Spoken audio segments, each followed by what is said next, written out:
I had a truly remarkable theme park season in 2024.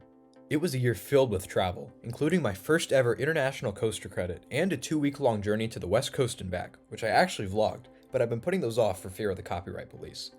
Anyways, my travels saw the addition of a whopping 98 new coaster credits to my track record, taking my total from 198 all the way up to 296.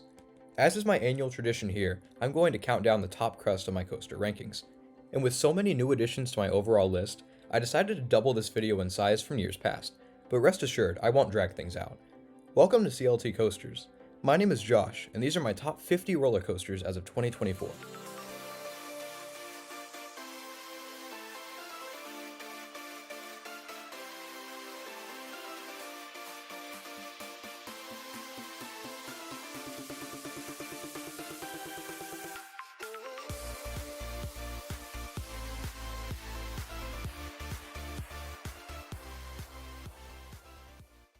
50. Accelerator at Knott's Berry Farm.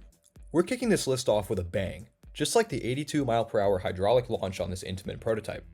This launch is one of the best in the game, and it sends you careening over a 205-foot top hat brimming with floater airtime. It may be over in a flash, but it's an absolute rush, and I'm so glad Knott's got this back up and running. 49. Storm Runner at Hershey Park. Here's another hydraulic launch coaster from Intamin, blasting riders up to 72 mph. It has the edge over Accelerator for having a stronger layout complete with 3 inversions. This includes a snappy Heartline roll, which seamlessly leads into the ride's signature flying snake dive. It's another coaster that's short but oh so sweet, and it looks like I'll finally get to ride it again in 2025. 48. Pipeline at SeaWorld Orlando. B&M went back to their innovative roots by revolutionizing the stand-up coaster, and Pipeline shows off their new ride system beautifully. Its bouncing seats take airtime to a whole new level as your entire body launches skyward on every hill. It's also got some really nice positive G-forces that nicely contrast those bouncy negative Gs. Top it off with a solid initial launch and you've got a real winner. 47. Jersey Devil at Six Flags Great Adventure. Here's the first of many RMCs on this list. It's one of their single-rail Raptor models, delivering plenty of airtime and whip within a very skinny footprint. The first drop and Camelback Hill stand out with their powerful ejector, while moments like the 0G stall deliver some floatier sensations in contrast. It could stand to take some elements with a bit more speed, but it's still a great ride as is. 46. Wonder Woman at Six Flags Magic Mountain. This is a near clone of Jersey Devil with a slightly extended layout. On the whole, it runs a bit faster than its sister coaster back east, but they feel mostly identical, especially in that first half. Wonder Woman's single rail helps it stand out amongst the park's record-breaking 20 coasters, and its strong ride experience makes this coaster one of their best. 45. Hagrid's Motorbike Adventure at Islands of Adventure. I really warmed up to this after riding it again in a motorbike seat. This coaster is themed to the nines, and the layout has some really cool tricks up its sleeve. And if you're lucky enough to get one of those motorbike seats, the forces and the sense of speed will only be accentuated. All in all, this is the perfect family coaster. It's long, thoughtfully designed, and so much fun. 44. Hungarian Horntail at Islands of Adventure. Here's one half of the Dragon Challenge duo that Hagrid actually replaced. I credit this B&M invert with igniting my passion for roller coasters, and I'm lucky to have ridden it in its closing year. It's hard to remember most of it, but the first drop packed a mighty punch, and the inversions were really snappy, including an oddly placed 0G roll. It would be my number 1 coaster for all of 10 minutes before riding its big brother. 43. Chinese Fireball at Islands of Adventure. I remember liking this side of Dragon Challenge a bit more than the Horntail. The layout flowed a bit better on this one, and I loved that unconventional airtime hill as well as the first 2 implemented versions. It's a real shame that both of these coasters are gone now, but I feel very lucky to have added them to my track record, and I'm grateful for their impact on my coaster riding journey. 42. Afterburn at Carowinds. From inverts that I rode just once to another that I've ridden more than 100 times, Afterburn is a real powerhouse. The sequencing of the elements is among the best for any B&M coaster, and all 6 inversions have some great whip and intensity. This is especially true for the double inverting Batwing, which pummels you with positive Gs while you dive underground. It may be one of America's shorter inverts, but its consistent quality makes Afterburn one of my favorites. 41. Cannibal at Lagoon. This was my top bucket list coaster in America, and I finally got to give it a spin over the summer. With its staggering 208-foot elevator lift and a wicked first drop at 116 degrees, it's a thrill both on and off ride. But Cannibal is more than just a scary tower. It's got a full layout that was designed mostly in-house, boasting 4 inversions including the slow, double inverting Lagoon roll. With all its unique quirks and extreme angles, this is the perfect standout coaster for Lagoon. 40. New Texas Giant at Six Flags Over Texas.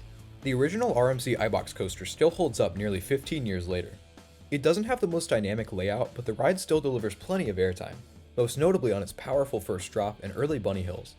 And with those rare Gerstlauer trains, you'll be riding in complete comfort throughout the whole experience. This was easily my favorite coaster at Over Texas. 39. Twisted Cyclone at Six Flags Over Georgia. Here we have the smallest RMC hybrid in the United States, but it packs a lot into just 2,400 feet of track. Nearly every airtime moment hits hard, with that wave turn being the star of the show. It also manages to squeeze in 3 solid inversions with that classic RMC float. It would have been nice to see a third lap around the structure here, following the original layout of the Georgia Cyclone that this replaced, but it's no deal breaker. 38. Candymonium at Hershey Park. I've only ridden this once, but I was very impressed with it. While it's not very long for a B&M hypercoaster, those first few hills are among the best the company has ever made.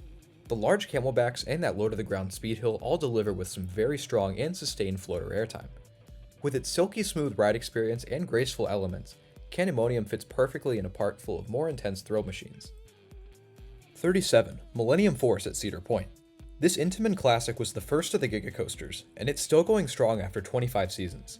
The ride experience combines floaty airtime hills with some truly powerful overbank turns, and it's tied together with an incredible sense of speed.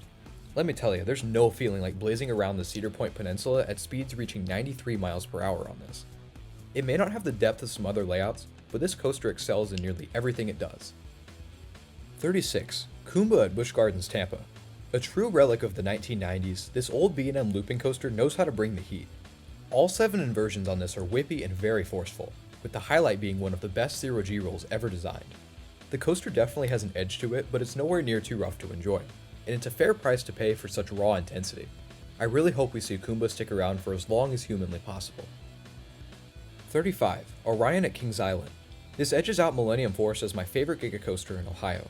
Made by B&M, it has a lot of similarities to Candymonium. There aren't many elements, but most of them are really great. Its 300-foot first drop is one of the best in the world, and the speed hill and that last off-axis hill produce some really strong flowjector airtime. And in typical Kings Island fashion, it has some really nice theming plus a lovely soundtrack from IMAscore. 34. Prowler at Worlds of Fun. GCI is my favorite wooden coaster manufacturer, and Prowler is one of their better American coasters. Aside from the lift hill and first drop, the entire layout stays low to the ground, carving through the trees, which gives it fantastic pacing. And with plenty of airtime pops and lateral jolts along the way, the ride never fails to be exciting. It can't match the power of some GCIs, but Prowler is still loads of fun. 33. King Dakar at Six Flags Great Adventure. It's hard to believe the world's tallest roller coaster was retired with no send-off from the park, but I digress. This Intamin accelerator was a truly amazing experience. It had my favorite launch on any coaster, a hydraulic launch from 0 to 128 miles per hour in less than 4 seconds. And that 456-foot top hat, made even better since I got to ride it in the fog, was just breathtaking. The park won't be the same without this monster. Long live the king of coasters. 32. Mamba at Worlds of Fun. This is a hypercoaster from Morgan, and while it may not be as refined as a B&M or Intamin hyper, the forces make it really special, specifically during those final few airtime hills. You'll be thrown into your lap bar over and over as each one delivers stronger airtime than the one before. It's amazing how good these Morgan hypers can be if they just turn the mid-course brakes off. Valley Fair and Dorney Park, I'm talking to you. 31. Raptor at Cedar Point. Out of every attraction at America's Rock and Roller Coast, I found Raptor to be the most intense. All 6 inversions are extremely strong and snappy, and that double helix finale has some pulse-pounding G-forces. If you can look past a couple janky transitions, you'll find a real gem here. It's undoubtedly one of my favorite B&Ms and my second favorite inverted coaster. 30. Copperhead Strike at Carowinds. Speaking of gems, this mock double launch coaster flies under the radar, but it really needs more attention. Its layout is super diverse, with hang-time-filled inversions, snappy twists and turns, and some punchy airtime moments. The theming is also really solid for a regional amusement park. Ironically, the coaster's only weak points are the launches, but they're a small price to pay for such a complete package. 29. Lightning Run at Kentucky Kingdom. The world's first Chance Hyper GTX coaster is a delightfully funky ride. It has the track style of an Aero, but it feels just like an RMC, restraints and all. This thing specializes in powerful ejector airtime, with a butt-kicking first drop and plenty of sharp hills. But the craziest part about Lightning Run is that it cost just $7 million to build. It may be one of the best value coasters ever made, and it was a brilliant choice during Kentucky Kingdom's revival period. 28. Outlaw Run at Silver Dollar City. RMC only built 4 wood coasters, and this was the first of them. The The airtime isn't quite as strong as some newer RMCs, but this is one of their best coasters for inversions, mainly because of those last two Heartline rolls. And the non-inversions are still great, with most of them ejecting you from your seat at crazy angles. It has a few rough patches that can staple you, but it's nothing that can ruin such a sweet ride. 27. Incredible Hulk at Islands of Adventure. Here's another B&M that's chock full of inversions, but this one kicks things up a notch. The ride begins with a punchy incline launch, before flipping riders upside down 7 times with white-hot intensity. That first 0G roll in particular is a really fantastic element. The experience is plussed by an epic onboard soundtrack and some really cool queue theming, and after being fully rebuilt in 2016, it's been tracking very well. 26. Mako at SeaWorld Orlando. Just a few miles south of Universal, you'll find this beautiful B&M hypercoaster. And just like any good hyper of theirs, it dishes out copious amounts of floater airtime. The first half specifically features some of the best camelbacks you can find, while the second half throws in some fun interactions with the water below. It didn't quite wow me this year like in 2023, but Mako was still a very solid attraction. 25. Goliath at Six Flags Over Georgia. I got a redemption ride on this back in July, and it's taken the crown as my favorite B&M hypercoaster. I love the way it just crescendos from start to finish, with the airtime hills getting progressively stronger, and that helix turnaround is genuinely super intense, which allows it to stand out from other rides of this model. We'll probably never see another B&M like this ever again, and that's quite a shame, because Goliath is the real deal. 24. The Legend at Holiday World. Without a doubt, the sleeper hit of 2024 for me. This CCI wooden coaster is absolutely relentless, careening through the woods with breakneck pacing.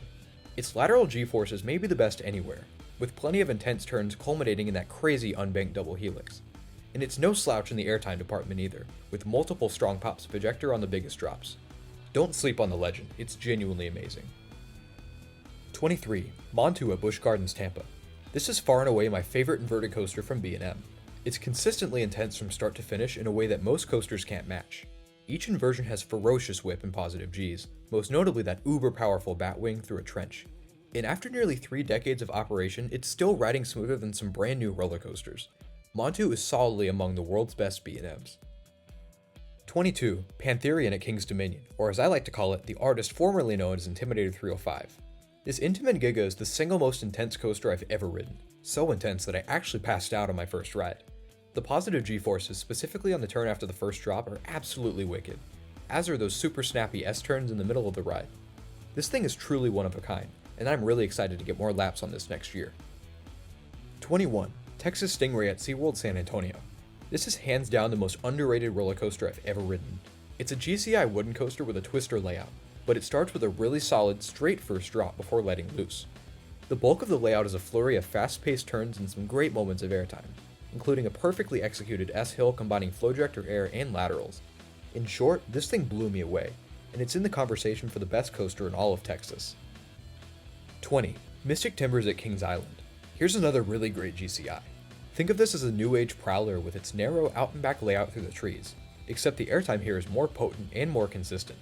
Aside from a couple of hills toward the end, this thing never lets up until you hit the final brakes. And the fun doesn't stop there. Kings Island went all in with this ride's theming, and it culminates on the brake run. This is safely my top coaster in the park, and I could ride it all day long. 19. Thunderhead at Dollywood. One last GCI, and this is my favorite of the bunch. It masters that out-of-control wooden coaster feeling, with a devilishly twisted layout and some phenomenal pacing. The airtime moments hit hard and often, and the lowest turns even throw in some rare positive Gs for a ride of this sort. For years, this had been my #1 wooden roller coaster, and while it no longer holds that title, Thunderhead is still one of my all-time favorites. 18. Wonder Woman at Six Flags Fiesta, Texas. The prototype RMC Raptor is leagues better than the larger models earlier on this list. It may have just 1,800 feet of track, but don't let its size fool you. This coaster is wickedly forceful, boasting some powerful ejector on each drop, an insane S-hill combining airtime and laterals, and 3 snappy inversions. Some may argue that it's too short to be placed so high, but I love the way this coaster leaves your soul in the dust. 17. Pantheon at Busch Gardens Williamsburg. This Intamin multi-launch coaster was the standout coaster this park needed. Its selling point is that swing launch sequence, known for a wild backward ejector airtime moment and that giant reverse spike. But it's also got some other fantastic elements, like that top hat with a 95-degree drop, a giant outer banked hill, and 2 inversions brimming with hang time. Its quality and variety make this one deeply addictive. 16. Time Traveler at Silver Dollar City. On the topic of addictive coasters, this Mach Extreme Spinner is different on just about every ride. The rotating cars allow you to take elements in all sorts of directions, but one thing always stays consistent. That 90-degree drop out of the station is otherworldly, and I think it's my new favorite first drop ever. All of this makes Time Traveler one of the most dynamic and re-rideable coasters in the entire world. Definitely my favorite ride at Silver Dollar City. 15. Iron Rattler at Six Flags Fiesta Texas. Here's my top coaster in the Lone Star State. This may be one of the earliest RMCs, but it doesn't fail to bring the power. That twisting first drop is one of the best out there, especially since this one runs with those freeing Gerstlauer trains, and nearly every subsequent element sharply flings you from your seat. It could stand to be a bit longer, but I appreciate that it favors quality over quantity, plus that placement on the quarry wall is just too cool. 14. Ghost Rider at Knott's Berry Farm. The park's iconic CCI wooden coaster blew me away this past June. With a layout spanning more than 4,500 feet, this is such a long experience, and it has almost no dead spots. There's so much airtime, especially on that insane mid-course drop, and the turns, especially the final helix, deliver lats on par with the Legend. And thanks to a full refurbishment from GCI a few years ago, Ghost Rider is still riding like a dream. 13. Storm Chaser at Kentucky Kingdom. The last coaster I rode on my cross-country road trip was this fabulous RMC. What it lacks in size, it makes up for in strength. This has some of the most aggressive ejector airtime I've ever felt, with each hill just launching you out of your seat. Many of these throw in some lateral jolts as well. These are offset by two floaty inversions, with that barrel roll drop really standing out. This ride deserves far more praise than it's been getting lately. 12. Twisted Timbers at King's Dominion. Yet another RMC, and this one's an absolute airtime buffet. The layout is just crammed with all sorts of hills, delivering either quick, sustained, or off-axis ejector. These are broken up by 3 flawlessly timed inversions, which brings some much-needed float to this unrelenting experience. I can see why some aren't as high on this one since it's pretty repetitive, but for me, I'm sold on the strength of this coaster's elements alone. 11. Lightning Rod at Dollywood. I got to ride this without its old launch for the first time in August, and I'm happy to report that I liked it just about the same as before. While it's sad to lose that incline launch, the rest of the elements still deliver big time, with plenty of sideways airtime moments in the first half, and that terrain-hugging quad down is still as strong as ever. Lightning Rod's had a rocky history, but from my experience, its quality has hardly slipped at all. 10. X2 at Six Flags Magic Mountain. This fourth dimension coaster from Aerodynamics may be the most psychotic ride on the planet, and I mean that in the best way possible. Flipping and shaking through all of the ride's twisted elements leaves you feeling so disoriented, but nothing compares to staring directly at the ground on that 215-foot first drop. When I hit the final brakes on this, I just sat and laughed for like 3 minutes straight. X2 truly has to be ridden to be believed. 9. Maverick at Cedar Point. This Intamin multi-launch coaster proves that you don't have to go big to be great. It stands just 105 feet tall, but it packs a stronger punch than most coasters twice its size. Its turns and transitions are all really snappy, the airtime moments hit hard, and the second launch in particular is one of the best electromagnetic launches out there. This thing is so well paced, so diverse, and safely one of America's elite coasters. 8. Skyrush at Hershey Park. I haven't ridden this with its new restraints yet, but I loved this back in 2021. It has an unbelievable first drop, extreme ejector airtime hills, and some crushing positive G-forces at its lowest points. The lateral Gs were amazing as well, but I've heard these have been neutered by the new trains, so I'll have to wait and see. Skyrush may not be very long, but its insanity makes up for that. I wish there were more of these winged Intamin hypers out there. 7. Twisted Colossus at Six Flags Magic Mountain. I was floored by how aggressive this RMC hybrid really was. None of its elements are wasted, every airtime hill is extremely potent, and the inversions have sweet hang time, particularly that Top Gun stall. But the real selling point is how you basically get 2 rides in one layout, as both sides connect to form one supersized coaster. And if you're able to duel with the other side, you're in for a really special experience. 6. Fury 325 at Carowinds. After riding this more than 200 times, it still doesn't get old. With more than 6,600 feet of track and speeds reaching 95 miles per hour, Fury is a blazing fast joyride the whole way through. The first drop is incredible, and the airtime moments, many of which occur on the turns themselves, are really great too. Easily my favorite Giga coaster, and the greatest coaster B&M has ever done. I'll always be grateful to have this at my home park. 5. The Voyage at Holiday World. This monster from the Gravity Group has assumed the title of my #1 wooden roller coaster. And man, true to its name, this thing is such an adventure. It's a sea of intense, high-banked turns and so many airtime hills of all shapes and sizes. The park claims that this coaster has 24.3 seconds of air, and I believe it. and the way it goes so far out into the trees and back is just amazing. Of all the credits I picked up this year, the Voyage was easily my favorite. 4. Steel Vengeance at Cedar Point. Boasting an advertised 27.2 seconds of airtime, this enormous RMC hybrid coaster is really something else. Just about every element finds a way to send you flying from your seat, with those giant hills toward the beginning and that rise before the mid-course standing out. And there's 4 solid inversions for good measure too. If the chain is truly done with RMC, I'm glad they were able to overhaul Mean Streak while they could, cause it's just phenomenal. 3. Air Force 1 at Fun Spot Atlanta. This feels like an RMC greatest hits compilation. Its layout is just masterful, featuring the best lineup of inversions on any of the company's coasters, and the airtime is extremely strong, from that amazing outer banked hill to a massive double up, to that super violent quad down at the end. And being in a park like Fun Spot Atlanta, you'll probably never have to wait in any lines for this. Lapping this is sure to become a yearly tradition for me. 2. Velocicoaster at Islands of Adventure. My number 1 coaster last year was barely edged out this time, but that doesn't take away from how spectacular it is. This intimate multi-launch may be the most complete ride experience on the planet. With some incredible theming, 2 strong launches, wild airtime moments, and 4 fantastic inversions, including my favorite element of all time with the Mosasaurus roll, it just doesn't get much better than this. I'll admit that unlike this year's number 1, I didn't get to reride Velocicoaster this year, so I'll see if there's any recency bias at play come 2025. 1. Iron Gwazi at Busch Gardens, Tampa. It only took a couple of evening rides for Gwazi to rise to the top. This thing is just unhinged. With an unbelievable head of steam, you charge through elements on this in ways I've never experienced before. From that super snappy death roll to some unreal wave turns, to plenty of other crazy maneuvers, it's just an absolute tour de force. This is the king of the RMCs, and it'll leave you breathless by the end. Give it some time to warm up, then go embrace the insanity. That'll do it for my top 50 roller coasters as of 2024. It's been an incredible year for me, and I've had a lot of fun celebrating it here, but I'm already looking ahead to 2025 and beyond, and I'd love to bring you along for the ride. So if you enjoyed what you saw here, be sure to like this video and subscribe so you don't miss out on what I have planned for the future. And be sure to check out CLT Coasters on Instagram, links in the description. Thank you all so much for watching, and I hope you have a fantastic day. Take care everybody, and Happy New Year.